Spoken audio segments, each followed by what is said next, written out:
Dr. David Jeremiah had a routine hospital visit on Monday morning. However, doctors detected something odd. The stunning report surprised him. His life altered when he got cancer. Painful treatments followed. His message is strong now that he's cancer-free. Dr. Jeremiah must inform everyone immediately. He believes it will improve your life. I'll demonstrate this film's astonishing new knowledge. Return to the beginning. David Paul Jeremiah was born in 1941 to Ruby and James T. Born in Toledo, Ohio, God was his parents' belief. Not surprisingly, he followed them. To understand Dr. Jeremiah, learn about his father, Dr. James T. Jeremiah was born in NYC in 1914.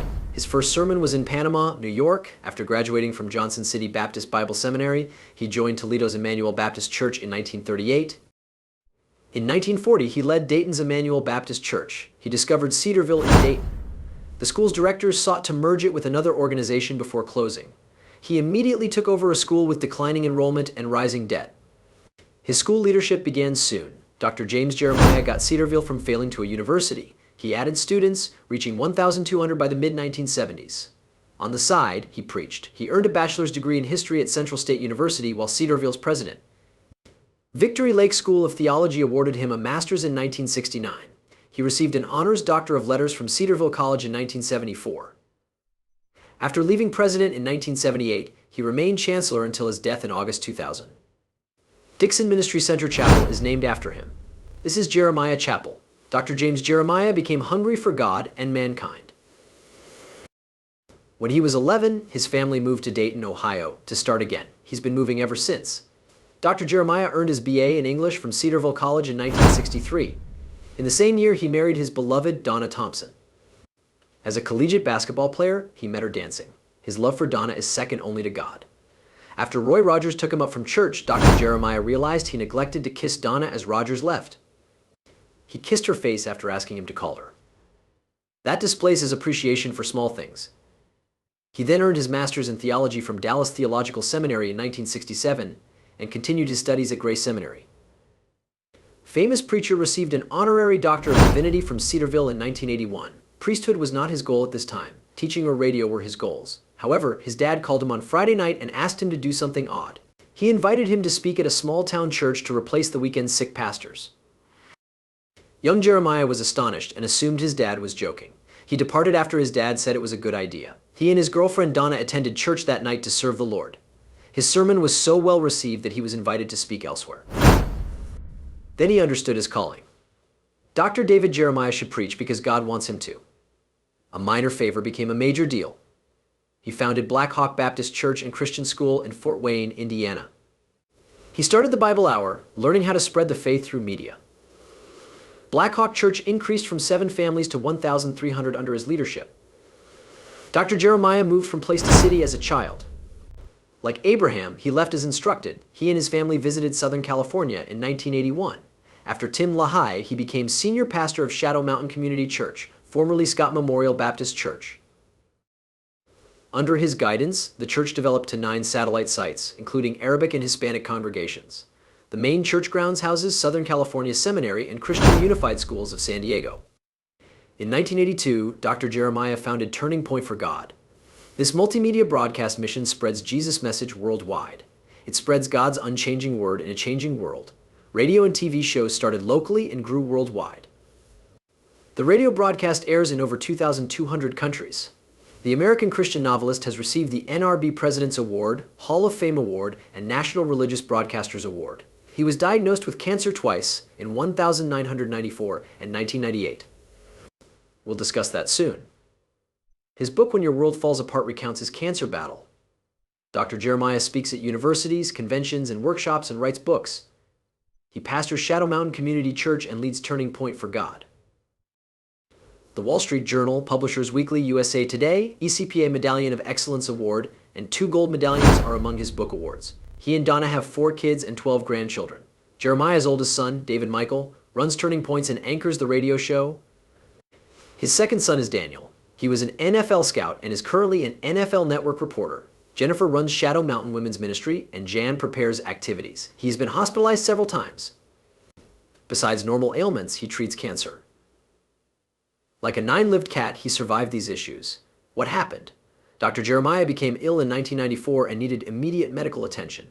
He drove the car to the Center for Executive Health for a checkup. 40 minutes of tranquil driving felt like a long time ago. He didn't want to hear he had cancer at the doctor. He preached 3 times the day before and was healthy. The news was awful. It had to be a Monday morning joke, but he realized it after a few minutes. The doctor found a large spleen-like tumor in his stomach. Dr. Jeremiah underwent several medical exams, x-rays, and blood testing to determine the truth. Doctors diagnosed him with cancer. He didn't tell Donna because the news devastated his heart. He didn't want to interfere with her New Hampshire trip that day. In silence, he took it all in. Dr. Jeremiah gave church talks till he couldn't do it alone. He told Donna, and they prayed. Fear became astonishment, then trust. He then questioned God. Why did it happen to him if he taught truth? Why now? Do this why? God alone has the answers. His condition improved after a few treatments. Treatment includes surgery, radiation, and medicines. Tumors, lymph nodes, and other malfunctioning parts were removed during surgery. All malignant cells were removed during surgery. Next, radiation therapy attacked cancer cells with high-energy radiation. The drug kills living cancer cells and reduces the risk of recurrence. After Dr. Jeremiah's treatment, he was cancer-free. But guess what? In 1998, he had neck lump removal surgery after cancer returned. In 1999, his stem cells altered. Dr. Jeremiah fell on a Caribbean conference cruise he led while following his doctor's orders. He was not totally recovered, despite his initial optimism. His physicians advised him to rest for a month and cancel vacations. Until he got better, he could only speak at Shadow Mountain Community Church, his home church. Even though he aided Christianity, many say doctor. Jeremiah is a funny instructor. Claims regarding this case keep coming in. This new section will explain some of his teachings so you may decide what's true.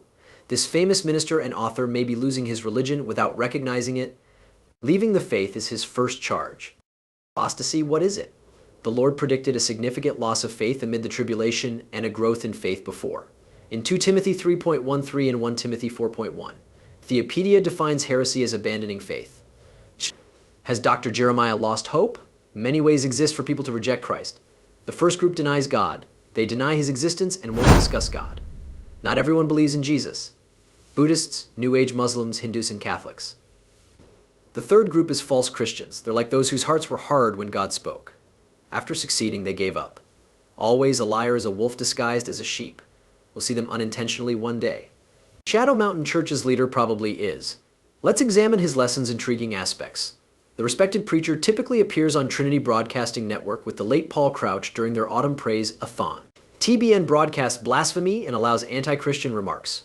This TV network promotes money, charm, prosperity gospel, and holiness-based misinformation. November 2014 TBN Praise-a-thon message. That scenario featured Pastor Jeremiah preaching about sowing. He had students plant seeds. He requested them to donate to TBN based on sowing. He added that God supported this viewpoint and sent his son to prove it. We're all making money like Christians. He promised a bottle of Psalm 45 perfume to those who planted seeds after the speech. This means Bible smells have attractive bottles. Wow. When people don't plant seeds, what happens? Can they not accept these blessings? It's like a Ponzi scheme where individuals invest to obtain more. Many consider Dr. Jeremiah's message the gospel of avarice and unworthy of follow. The revered preacher works with controversial preachers like Benny Hinn, Kenneth Copeland, Fred Price, Kenneth Hagin, and others, making things worse. He works with them and helps them generate money for non-biblical ideas. If you're still undecided about Pastor Jeremiah, hear this story. He was invited by Downey and Burnett years ago to write a book about Acts for their Bible miniseries. Son of God 2014 was their collaboration. The great biblical film made $70 million but cost $22 million. Return to the Bible miniseries. This series doesn't portray the gospel well. Pastor Jeremiah and the couple discussed his new Acts-based book and TV show. He spoke at his church on March 12, 2015. Downey and Burnett are not Christian. Many question Downey's Catholic beliefs. She believes God speaks through stillness and sees God in everyone. Another disturbing fact is that Downey received her spiritual psychology master's from a New Age college. Nor does she act like a new Christian. On a psychic show, she allowed the medium talk to her deceased mother. Magic and witchcraft are hated by Bible believers. God reveals his purposes in Deuteronomy 18.9. Sorcerers do terrible things, thus God hates them. The New Testament likewise condemns sorcerers. In Revelation, Galatians calls the behavior wicked. Downey and Burnett's show treats the Bible strangely. This show portrays Jesus differently yet doesn't preach. They participated in direct revelation and New Age occultism, worsening things. A Bible preacher still invites them to his pulpit to discuss his new book and their future TV show. The famous pastor remarked in another interview that the couple's shows honor God and don't pervert the message. This is shocking because he understands the Bible well. He shouldn't twist it. He may have lied in his evaluation to gain attention. I'm shocked he'd rebel against the Bible. The Bible is clear regarding Dr. Jeremiah's work with Downey and Burnett and TBN. Avoid mixing with unbelievers, 2 Corinthians 14:16. How do justice and wrong relate? Or how do light and darkness get along? What links Christ and Belial? What does a believer give a non-believer? Why does God's home work with idols? We are God's dwelling. Dr. Jeremiah ignores the Bible's clarity. He collaborates with evil, mistake, and gloom. This makes no sense. His strange sermons are another reason he's called a fake prophet. A preacher should read the Bible.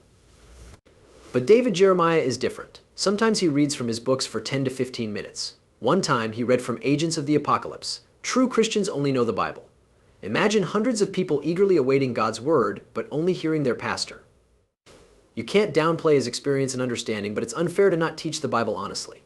Another time, he announced Turning Point Television would air his new show, AD, the world-changing event. Although it was founded to spread the faith, this channel is becoming Hollywood. You should support your preacher, not criticize them. The problem is when a man who should obey God reads from his book during Sunday church has poor people plant seeds or spreads demons' teachings. He should be prayed for to resist Satan. As for falling prey, Dr. David Jeremiah has revealed us end-time indications. You should see the truth whether you believe he is a messenger or not. He classified these indications into 4 categories. This is the first indicator of deception. As the week winds down, we predict more fake teachers. Bible says, many will come in my name and say, I am the Christ, deceiving many. People won't see leaders who can save them. Even Christ-savvy church leaders can't save the day. One of the most important end-time indications is lying. It dates back to King Josiah. People could worship God's agents' temple idols. Instead of ignoring God and focusing on the picture, they treated God like a god. Syncretism describes this conduct. It's commonplace now. Many Christians think it's permissible to lie about poor actions. He claims the trend is against sound philosophy. Can't Dr. Jeremiah be guilty? Should we worry about him being friends with atheists? Maybe we should focus on Jesus instead than preachers. This is the second symptom of international conflict. He predicted that wars and rumors will terminate the earth. Are we seeing it today? Yes, of course. Perhaps Israel vs. Palestine, Russia vs. Ukraine, or another. Over the next 5 years, conflict will worsen. Even peaceful nations will soon be unstable. Half of studies scientists make weapons, we've heard. All humans have at least one fighting weapon and 4,000 pounds of explosives. Dr. Jeremiah fully understands this shocking fact. He merely wants us to know the end is near. The next symptom is destruction. The globe has seen earthquakes, plagues, and famines. It's hard to watch TV without seeing African or other war-torn kids pleading for money. Despite Earth's abundant resources, millions go hungry. People worldwide realized how vulnerable they are after the last pandemic. Besides COVID, we're combating yellow fever, meningitis, Ebola, monkeypox, and other viruses. Large earthquakes occur every 10 years. All these dreadful things indicate the end. Dr. David Jeremiah believes rescue into difficulty is the last sign. God's followers will suffer in the end. They'd be hurt and reviled for God. That period is over. Imagine a future where Christians must agree with atheists to fit in. Universities and school boards don't promote Christian teachers. Globally, things are worse. Some unexpected things were on the 2023 World Watch list. Do you realize over 360 million Christians worldwide were persecuted and mistreated?